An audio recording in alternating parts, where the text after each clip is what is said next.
Put both hands on the steering wheel. You could do all that and you still get shot. You still get harassed. But no one's pointing that narrative. No one's talking about how the officer could be a dick. He could have just found out his wife is cheating on him with a black guy, and then he wants to take it out on you.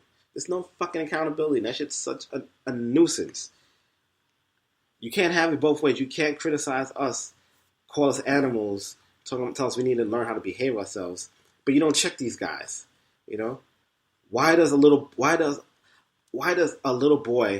a 12-year-old boy, has to be killed in Cleveland with a toy gun because an officer couldn't defuse the situation? Bullshit. It's bullshit. And you guys, like Sway, you guys don't have the answers. You guys don't have the freaking answers, but you guys want to criticize. Again, like I said, it was a hard week for BB. I could not write. I couldn't really be as productive as I wanted to be at work. It's just so much things, man. I'm looking, again, these are the views. These are my views. Maybe, and I'm thinking to myself, maybe because I'm in New York and I'm not dealing with too much of those things because this is a melting pot. You know what? I'll say this. I'm very fortunate, very happy, very blessed to live in such a diverse melting pot that is New York City, where I run into everybody, every walk of life, every day. There's some of you guys out here listening. There's some of you guys out there that don't have that luxury. You guys probably could go months without seeing a black person. You guys could probably go years without seeing a Mexican or a Asian, gay, lesbian, whatever the case would be. This country is too segregated. We need to cut that shit out.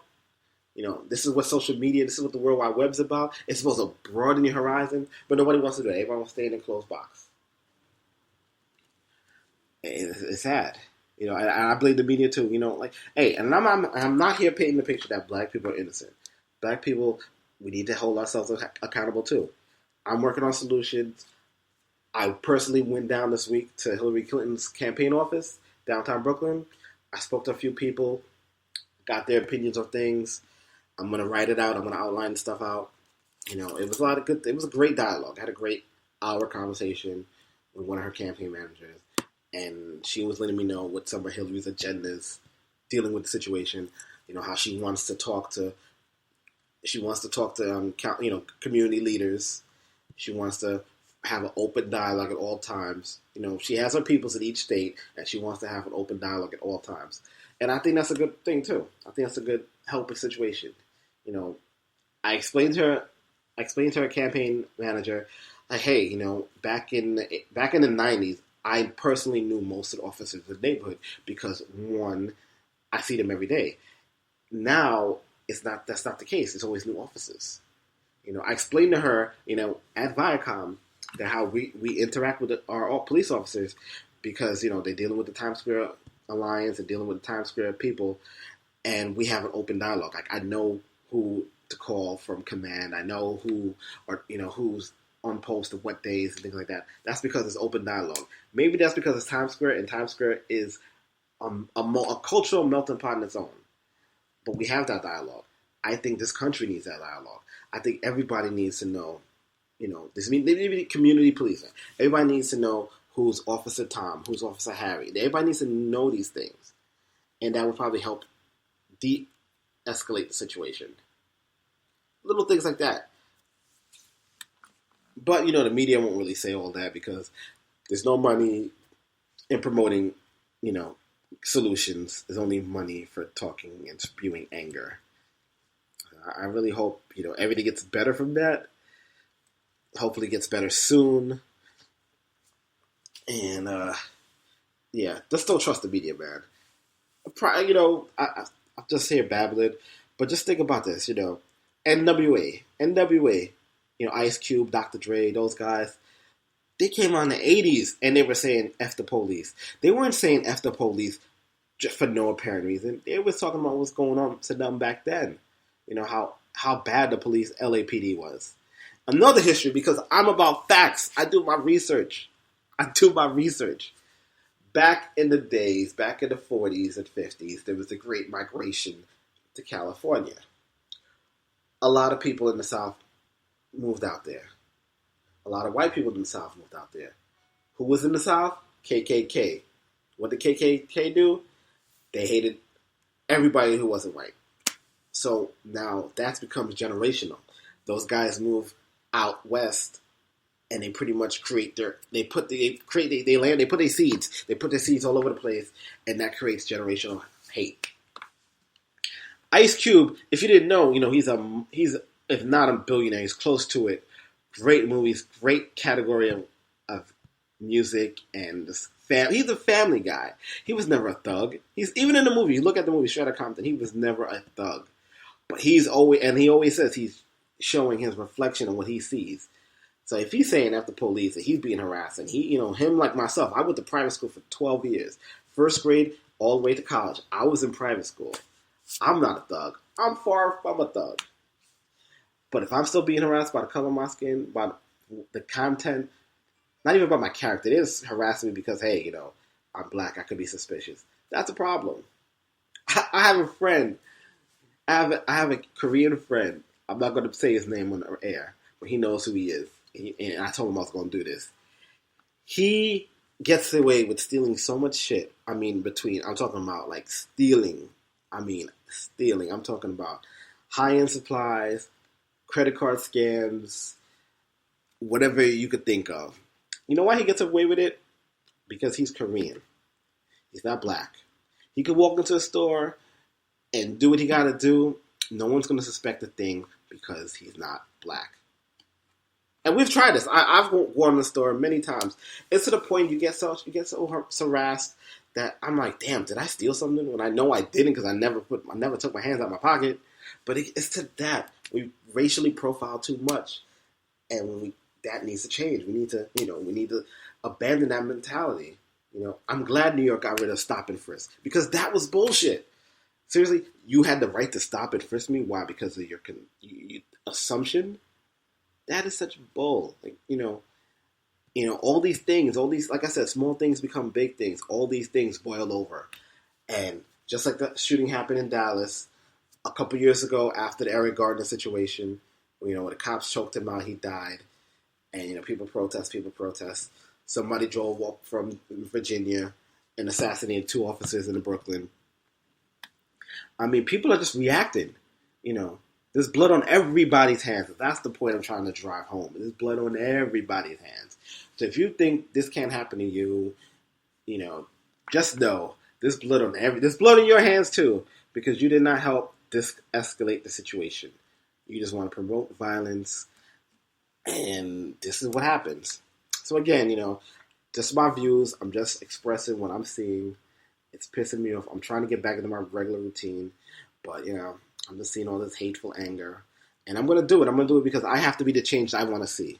That I know. I have to be the change I want to see. And that's what I'm going to continue to do. I'm going to continue talking to my local congressmen and start creating a dialogue. I want to see what I could do to help out. I feel like I'm OG. I'm in my late 30s. I'm going to be 40 soon. And I want to help. I want to be mentors to the young youth. I want to show them, like, hey, this is how you conduct yourself. This is how you talk to a lady. Don't call your lady a bitch. Call her a queen because she's a queen. She's holding it down for you. You want a queen to hold it down for you, just like that girl in Minnesota. She held it down for her dying boyfriend. She held it down. She was calm. She was like, hey, look, there's some bullshit.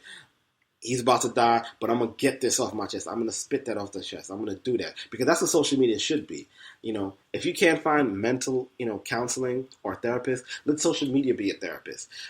This is why I created this show. This is why I talk as much as I do. This is why I'm on social media. Because I don't want to hold nothing in. Because that shit will eat at you and drive you crazy. And when you get driven to the point where you acting crazy, dumb shit like Dallas is going to happen. You got to express yourself and get that shit out there. Again, I want all Americans to understand that there's systems out here. Doesn't matter if you're black, white, Mexican, doesn't matter. There's systems out here. It's really the haves versus the have-nots. And if you don't wake up and see the bigger picture out there, folks, stop with this pettiness, bullshit. If you don't wake up and see the bigger picture, you're going to be always in the hole, man. Don't live your life. You can't live your life as a scrub all the time. You can't we cannot be the elephant, who doesn't realize how strong he is, but he's been programmed for so long to think little. You got to think bigger than the picture, everybody. We got to rise up. We got to do better. Got to do better for, don't you want your kids to have a better country than it is now? Or do you want to keep spewing that ignorant shit to your kids? And then the cycle continues. At what point don't you want to see the cycle broken? I want to see that shit broken. I want better for my kids. I want better for my nieces, my nephews, my grandkids. I want to see America be great. And when I don't mean America great, make America great like Trump, I mean, I want to see America great, period. Because if this country falls, that's it. That's it. This world's going to shit in a handbag. Hate to break it to you. If this country folds, America's going to shit in a handbag. And I'm looking at all these protests. I'm looking at all these town hall meetings. And I keep thinking to myself, we're probably a child or a mom away from dying at the hands of police before shit really gets crazy. And I don't want it to get to that. I want to de-escalate the shit now. You see an officer, salute, head nod, talk. Again, that's why I feel blessed to be in New York, man. I've talked to maybe like 15 officers since all the incidents happened. And everybody seems cool. They seem a lot younger than me. I've noticed that. I don't know what that's about. But they seem cool. And, just last night, because the town hall meeting was literally 2 blocks away from me. Not even 2 blocks, but like a block and a half across the street. So there was more police presence because, the president was in town. So there's more police presence in Times Square. And I was talking to an officer, and we had a great dialogue. We was talking about what was going on. And he was like, hey, listen, man, just like you want to go home to your family. I want to go to my family. I don't look for trouble, but you got to defend yourself. And I told him I understand that. And usually when a cop pulls you over in New York, they're not so aggressive. It's kind of like when you take a open book tests, like they'll guide you in what to do right, but they won't come out unless you're really acting up and acting aggressive, whatever the case would be. So I'll give NYPD that. They have not been as bad as they used to be. I think the problem with the rest of the country is they watch too much of that bullshit love of hip-hop and listen to rappers who are totally opposite of what they are in real life. They listen to the media, and they might not interact with black people enough. Unlike New York City, the 5 boroughs is not as segregated as, say, a Minnesota, St. Paul, where the blacks are on one side and the whites on the other side. And and the incidents where Alton lost his life because he was on the wrong side, and maybe that officer wasn't really encountered. He wasn't used to being encountered with a lot of blacks. But we can't even use that narrative. We got to do better. Like, people act like this just started happening. This been happening. Rodney King did not teach us anything. That was in a camcorder. Imagine that was a cell. We would have heard it. We would have heard it better. It's sad, man. It's sad, and I just hope it gets better. I hope people stop spewing that hate, and let's work on solutions. Let's work on making things better. What you want to see great about America? Let's talk about that. Let's open up some dialogue, man. I'm gonna do my part. I'm gonna reach out to the leaders. I'm gonna reach out to some youths. I got some things I want to organize, and I want to be the change that I want to see. So that's it for the view. That's all I got right now. If I think of some other stuff, I'll be back here on the Jack because, again, man, be the change you want to see. Let's make this America great again. Let's all stop all the bullshit. Let's all stop the violence. Fuck guns, man. Get your hands up. Go learn some MMA. I couldn't even talk sports today, man. I'm just so angry. But I'll say this real quick about sports. Again, I applaud LeBron, Carmelo, D-Wade, Chris Paul. They went to the ESPYs. They told ESPN, like, hey, we want to say this. We want to get this off our chest. I salute those guys. Melo's really rising on my likable list these days. I hope my Knicks do good. I'm really applauding Melo for what he's doing, man. He's really out here hitting these streets. He's like, F endorsements. If they don't like what we gotta say, fuck them. Fuck them, and I agree. If Nike don't like what he's saying, fuck them. If Nike could put out a shirt, support gays, but can't make a statement about what's going on with blacks or the police and everything, fuck them. Fuck them. So I applaud Melo for that. And they always talk about, athletes transcend. Back to the athletes real quick of transcending sports. You know, I was just watching Jalen Rose, and he made some good points. He made some